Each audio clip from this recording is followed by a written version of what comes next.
ఏడవ తరగతి బాలబాలికలకు నమస్కారం. పిల్లలు, టి కృష్ణమూర్తి యాదవ్ గారు రాసినటువంటి అమ్మ జ్ఞాపకాలు మొదటి భాగాన్ని నేర్చుకున్నారు కదా. ఈరోజు రెండవ భాగం నేర్చుకోవడానికి ముందు మొదటి భాగానికి సంబంధించినటువంటి అంశాలను మనం గుర్తు చేసుకుందాం. అమ్మ జ్ఞాపకాలు రెండవ భాగం. వీరే ఈ పాఠం రాసినటువంటి కవి టి కృష్ణమూర్తి యాదవ్ గారు. ఇక్కడ అమ్మ ప్రేమను బిడ్డ రుచి చూస్తూ ఉన్నాడు. బిడ్డ యొక్క ముద్దు ముచ్చట్ను అమ్మ హాయిగా అనుభవిస్తూ ఉన్నటువంటి దృశ్యం ఇది. మరి ఈ పాఠం, అమ్మ జ్ఞాపకాలు పాఠం ఏ ప్రక్రియకు సంబంధించిందో కూడా మనం ఒకటో భాగంలో నేర్చుకున్నాం. ఇది వచన కవిత ప్రక్రియకు చెందినటువంటిది. ఈ వచన కవిత అనేటువంటి సాహితీ రూపం, సాహిత్య ప్రక్రియ మనకు ఇంగ్లీషు సాహిత్య ప్రభావంతో వచ్చింది. ఇంగ్లీషు సాహిత్యం మనకు ఎప్పుడు పరిచయం అయింది? ఆంగ్లేయులు మన భారతదేశాన్ని 1947 కంటే ముందు పరిపాలన చేశారు. అప్పుడు వాళ్ళ సాహిత్యంతో మనకు పరిచయం ఏర్పడ్డది. వాళ్ళ సాహిత్యం యొక్క పరిచయం ద్వారానే మనకి వచన కవిత అనేటువంటి ప్రక్రియ తెలుగులో స్థిరపడిపోయింది. దీనికి ఛందస్సు ఉండదు, మాత్రాగణాల వ్యవహారము ఉండదు, స్వేచ్ఛగా రాసుకోవచ్చు. కాకుంటే అందులో కవిత్వం అనేటువంటిది మనకు కనిపించాలి. అప్పుడే వచన కవిత రాణిస్తుంది. ఇది శబ్నం అనేటువంటి కవితా సంపుటి కృష్ణమూర్తి యాదవ్ గారు రాశారు. ఆ కావ్యంలో నుండి ఈ పాఠం తీసుకోబడ్డది. ఒక్కసారి కవి గురించి కూడా మనం నెమరు వేసుకొని పాఠంలోకి ప్రవేశిద్దాం. ఈయన సామాన్యుల గురించి రాసినటువంటి కవి. అంటే మధ్యతరగతి మరియు పేదలకు సంబంధించినటువంటి జీవితాన్ని చాలా దగ్గరగా చూసినటువంటి వాడు. వాళ్ళ కష్టాలన్నింటినీ కూడా అనునిత్యం గమనించినటువంటి వాడు. కాబట్టి అట్లాంటి వాళ్ళ జీవితాన్ని తన కవిత్వంలో పొందుపరిచి రాసినటువంటి వాడు. మరి ఈయన రచనలు తొక్కుడు బండ మరియు శబ్నం. ఈయన పుట్టింది కరీంనగర్ జిల్లా పర్లపల్లి గ్రామంలో పుట్టాడు. తెలంగాణ యాసలో, తెలంగాణ భాషలో చాలా అద్భుతమైనటువంటి వచన కవిత్వాన్ని రాసినటువంటి వాడు మన కృష్ణమూర్తి యాదవ్ గారు. మరి ఈ పాఠానికి సంబంధించినటువంటి తదుపరి అంశాన్ని నేర్చుకోవడానికి ముందు ఈ పాఠంలో ఉన్నటువంటి కొన్ని కఠిన పదాలు, వాటి అర్థాలను కూడా చూద్దాం. పాఠంలోని ముఖ్యమైన పదాలు, అర్థాలు: భూగోళం, భూమి అనే అర్థం; గెంటీలు అంటే గంటీలు అనే అర్థం; పెండ్యులం అంటే లోలకం అనే అర్థం; శ్రమ అంటే కష్టం. మరి తర్వాతి భాగాన్ని, అమ్మకు సంబంధించినటువంటి జ్ఞాపకాలను మళ్ళీ ఒకసారి నెమరు వేసుకునేటువంటి ప్రయత్నం చేద్దాం. చూడండి. జమీందారు ఇండ్ల ముందు కుందెనలో వడ్లు పోసి రోకలితో దంపుతున్నప్పుడు మధ్యల దరువులు వినిపించేది. ఒకప్పుడు స్వాతంత్ర్యానికంటే ముందు మన తెలంగాణలో జమీందారులు పెద్ద పెద్ద భూస్వాములు ఉండేటువంటి వాళ్ళు. కొన్ని వందలు వేల ఎకరాల భూమి ఉన్నటువంటి వాళ్ళను భూస్వాములు అంటాం. అట్లాంటి పెద్ద పెద్ద భూస్వాముల చేతిలో అధికారం ఉండేది, జమీందారీ వ్యవస్థ ఉండేది. జమీందారులు అనేటువంటి వాళ్ళు ఆ పెద్దరికాన్ని చేసేటువంటి వారు. అట్లాంటి జమీందారుల బంగ్లాల ముందు అమ్మ కుందెనలో వడ్లు పోసి, పెద్ద రోలు, ఈ రోలుకు దీన్ని కుందెన అంటాం. దాంట్లో వడ్లు పోసి, అంటే రోలు మీద ఇట్లాంటిది గుండ్రటిది పెట్టి, ఈ కుందెన పెట్టి దాంట్లో వడ్లు పోసి అమ్మ రోకలితో దంచుతూ ఉంటే మధ్యల దరువులు వినిపించేది. మధ్యల చప్పుడు రెండు వైపులా కొడతారు చూడండి, ధమ్ కథం కథం ధమ్ కథం కథం అని కొడుతూ ఉంటారు. దాన్ని మధ్యల అంటారు. అట్లాంటి హస్ హై హస్ హై అని ఒకేసారి, అంటే ఒకరి తర్వాత ఒకరు ముగ్గురు కూడా ఒకే కుందెనలో వడ్లు పోసి దంపేటువంటి వారు. అందుకే జమీందారు ఇండ్ల ముందు కుందెనలో వడ్లు పోసి దంచేటప్పుడు ఒక పద్ధతి ప్రకారంగా, ఒక లయబద్ధంగా, ఎట్లా పడితే అట్లా దంచరు. ఒకరి రోకలి మరొకరికి తగలదు. అంత పద్ధతి ప్రకారంగా ఒక లయబద్ధంగా వాళ్ళు దంపుతూ ఉంటారు. మధ్యల వాయించినటువంటి శబ్దం వినిపించేటువంటిదట. మరొక చిత్రం కూడా చూడండి. జమీందారు ఇండ్ల ముందు కుందెనలో వడ్లు పోసి, ఇది కుందెన, కింద రోలు ఉంటుంది, దాంట్లో వడ్లు పోసి రోకలితో దంచేటప్పుడు మధ్యలో వాయించినటువంటి శబ్దం వచ్చేటువంటిదట. పెద్ద పెద్ద భవనాలు ఇట్లాంటివి జమీందారులకు ఉండేటువంటివి. జమీందారుల ఇళ్లకు చాలామంది పేదవాళ్ళను పిలిపించుకొని వెట్టి చాకిరీ చేయించుకునేటువంటి వారు, అంటే తక్కువ డబ్బులు ఇచ్చి ఎక్కువగా పని చేయించుకునేటువంటి వారు. ఇళ్లల్లో పాలేరులు ఉండేటువంటి వాళ్ళు, పని మనుషులు ఉండేటువంటి వాళ్ళు. జమీందారులు హాయిగా కుర్చీలలో కాలు మీద కాలేసుకొని కూర్చొని అన్నీ కూడా తమ దగ్గరికి తెప్పించుకొని ఆనందంగా జీవితాన్ని గడిపేటువంటి వారు. చాలా భోగలాలసులై ఉండేటువంటి వారు. చాలా ఆనందంగా వాళ్ళ జీవితాలను కొనసాగించేటువంటి వారు. తర్వాత చూద్దాం. అమ్మ ఒడిలో సోలెడు నూకలేసుకొని ఇంటికి వచ్చేది. అమ్మ ఒడిలో సోలెడు నూకలేసుకొని ఇంటికి వచ్చేది.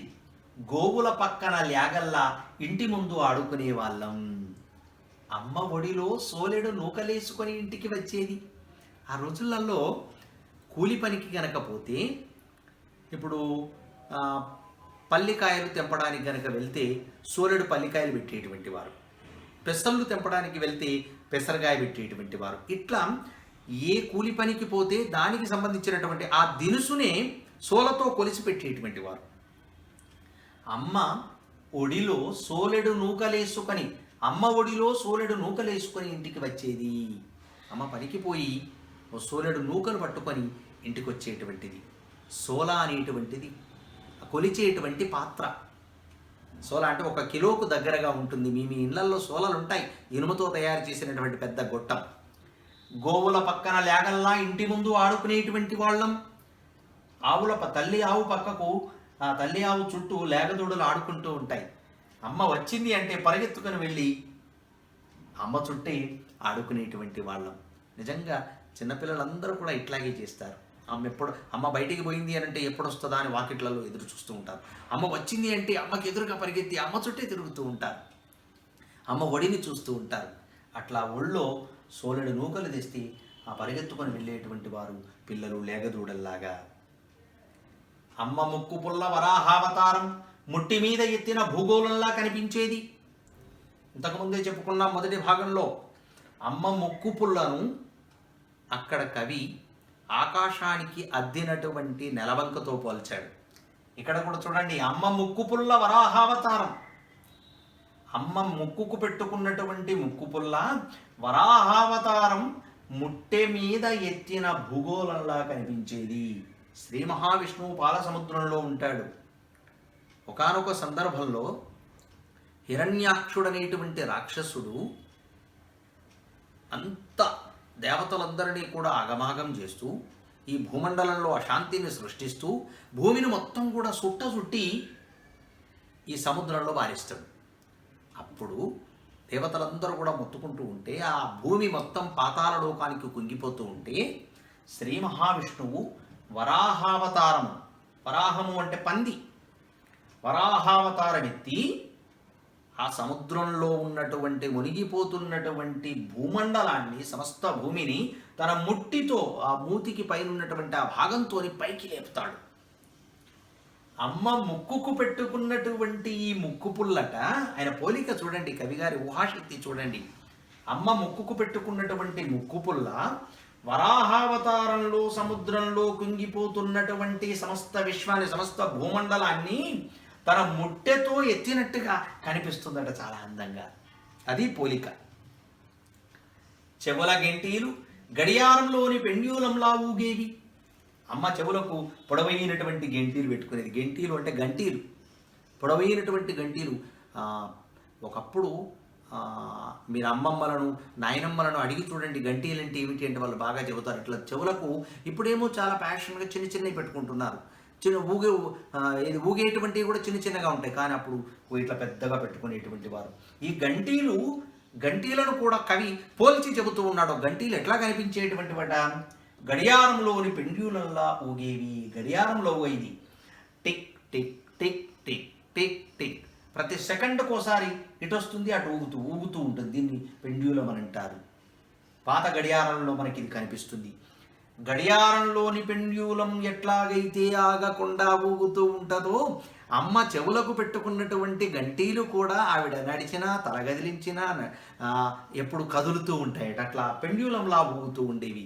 ఎంత అందమైన పోలిక చూడండి. చెవుల గంటీలను గడియారంలోని పెండ్యూలంతో పోలిక చేసి చెప్పాడు మన టి కృష్ణమూర్తి యాదవ్ గారు. అమ్మ అంబలి తాగి కొడబలి పట్టుకొని కోతలకు పోయేది, కాల్వగట్ల పంటి కాళ్ళు కడుక్కొని శ్రమను మరచి ఊళ్ళోకి వచ్చే అమ్మకు కేరింతలు కొడుతూ ఎదురేగే వాళ్ళం. గుమ్ముల్లో వడ్లున్నట్టే మా కోసం అమ్మ ఒడిలో పల్లికాయలు పెసరకాయలు దొరికేవి.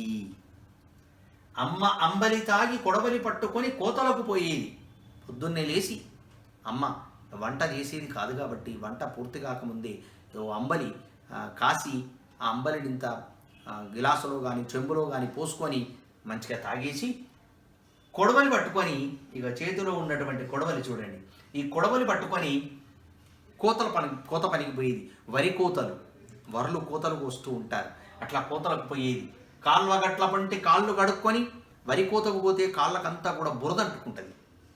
ఆ బురదను ఇంటికొచ్చే ముందు నీళ్ళ కాలువలు పారుతూ ఉంటే ఆ కాలువలలో మెల్లగా దిగి మంచిగా కాళ్ళు కడుక్కొని శ్రమనంతా కూడా మరిచిపోయి, ఎందుకంటే పని అయిపోయింది కాబట్టి శ్రమంతా మరిచిపోయి ఊళ్ళోకి పిల్లలను చూడాలనేటువంటి ఆరాటంతో, పిల్లలు తిన్నారో లేదో, ఏం చేస్తున్నారో, ఎక్కడ ఆడుకుంటున్నారో, ఏమైనా దెబ్బలాడుకున్నారో ఏమిటో అని తెలుసుకోవడం కోసం ఆ కుతూహలంతో, పిల్లల మీద ప్రేమతో గబగబా వచ్చేటువంటి అమ్మకు కేరింతలు కొడుతూ ఎదురేగే వాళ్ళం. చూడండి, అమ్మ వచ్చేసావా, నువ్వు వచ్చావా అనుకుంటూ అమ్మకు ఎదురుగా పరిగెత్తి అమ్మను చుట్టేసేటువంటి వాళ్ళం. ఇవన్నీ జ్ఞాపకాలు, గుర్తులు. మీరందరూ అట్లాగే చేస్తారు.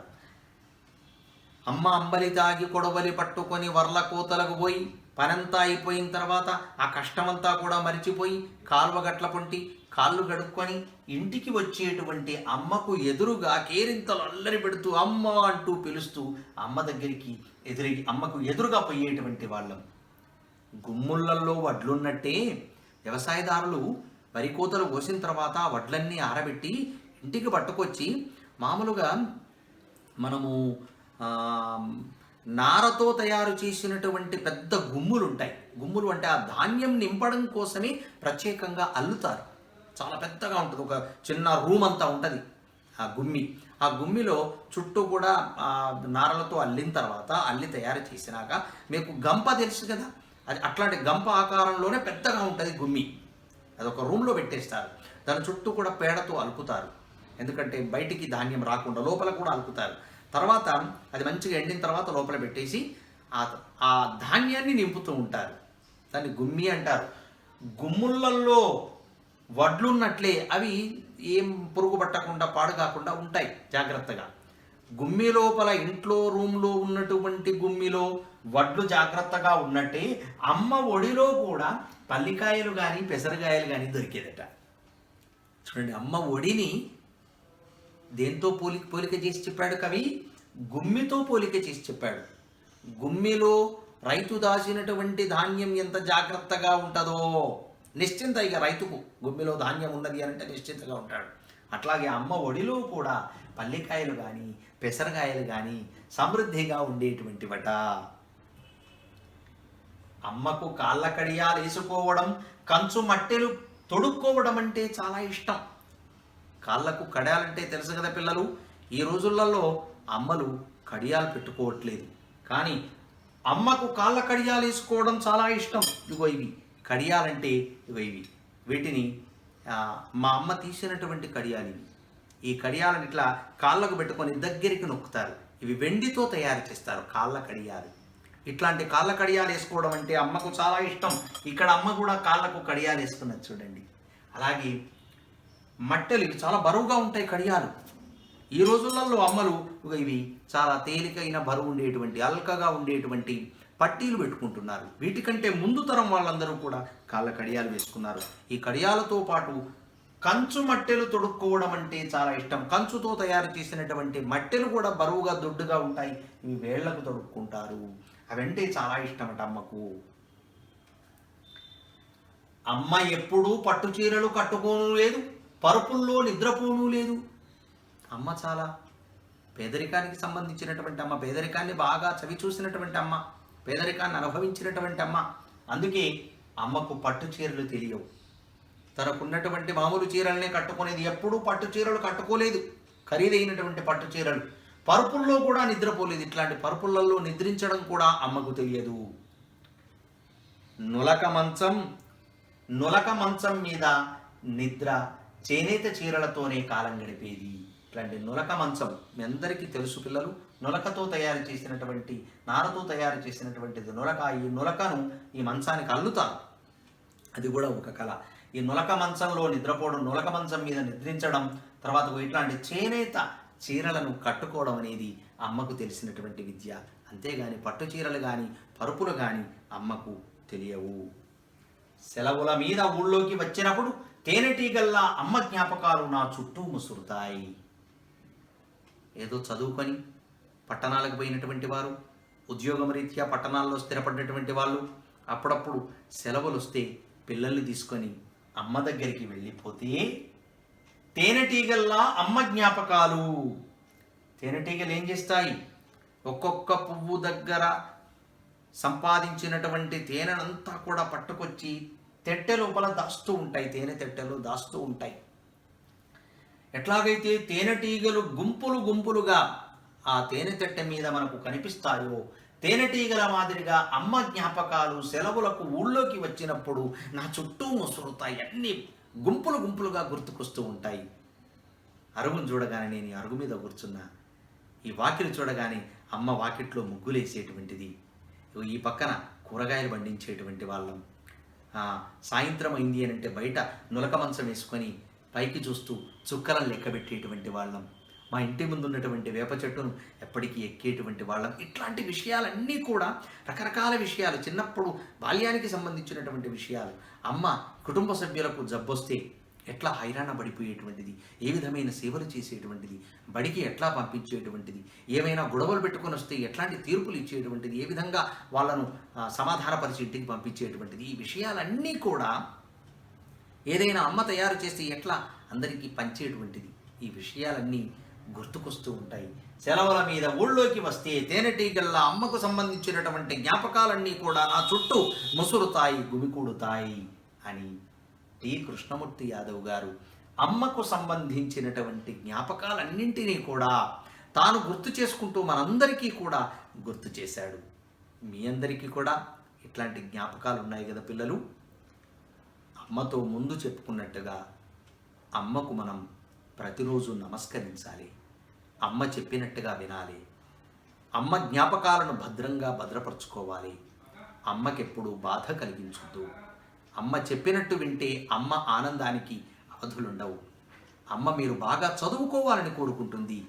అమ్మ మనసులో ఉన్నటువంటి భావనను అర్థం చేసుకొని బాగా చదువుకోవాలి, అమ్మకు ఆనందం కలిగించేటువంటి ప్రయత్నం చేయాలని కోరుతూ ఈ పాఠానికి సంబంధించినటువంటి పునశ్చరణ చేసుకున్న తర్వాత మనం ప్రశ్నల్లోకి వెళ్దాం.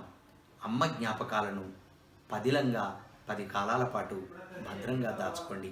ఈ పాఠంలో ఉన్నటువంటి పోలికలన్నింటినీ కూడా ఎంత అందంగా చెప్పాడో ఒక్కసారి పాఠం చదివితే మీకు బాగా తెలిసిపోతుంది. మరి పాఠం చదివిన తర్వాత ఆలోచించి జవాబులు రాయండి. అమ్మ చేనేత చీరలతోనే కాలం గడిపేది అంటే మీకేమర్థమైంది?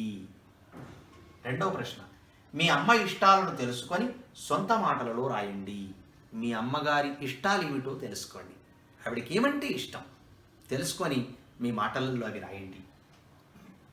మీ అమ్మ బొమ్మ గీసి ఆమె గొప్పతనం గురించి రాయండి. మీ అమ్మ బొమ్మే గీయండి. ఈ అమ్మ పాఠంలో ఉన్నటువంటి అమ్మ బొమ్మ కాదు. మీ అమ్మగారి బొమ్మ మీకు ఎట్లా వస్తే అట్లా గీసి మీ అమ్మగారి గొప్పతనం గురించి రాయండి. మా అమ్మ గొప్పది అని చెబుతారు కదా, ఎందుకు గొప్పది మీ అమ్మ రాయాలి. అమ్మపై ఒక చిన్న కవిత రాయండి. మరి ఈ కవితను మీరు చదువుకున్నారు కదా. 2 భాగాల్లో కూడా టి కృష్ణమూర్తి యాదవ్ గారు అమ్మ నవ్వును దేనితో పోల్చాడు, అమ్మ పనులను దేనితో పోల్చాడు, అమ్మ పేడదీసేటువంటి దాన్ని దేనితో పోల్చాడు, అమ్మ ముక్కు పోగును దేనితో పోల్చాడు, అమ్మ చెవుల గంటీలను దేనితో పోల్చాడు. ఇవన్నీ కూడా మీరు చదివిన తర్వాత మీరు కూడా కవిత్వం రాయడం పట్ల ఆసక్తిని కలిగి ఉండాలి. కవిత్వం ఎట్లా రాయడమో మీకు తెలిసిపోయింది. అందుకే అమ్మ గురించి ఒక చిన్న కవితను రాసి మీ అమ్మకు వినిపించండి. ఆ తర్వాత మీ మిత్రులకు వినిపించండి. చివరగా మీ గురువుగారికి కూడా వినిపించి ఆయన చేత షబాష్ అనిపించుకోవాలని కోరుతూ మనందరం కూడా అమ్మ జ్ఞాపకాలతో ముందుకు సాగుదాం. నమస్తే.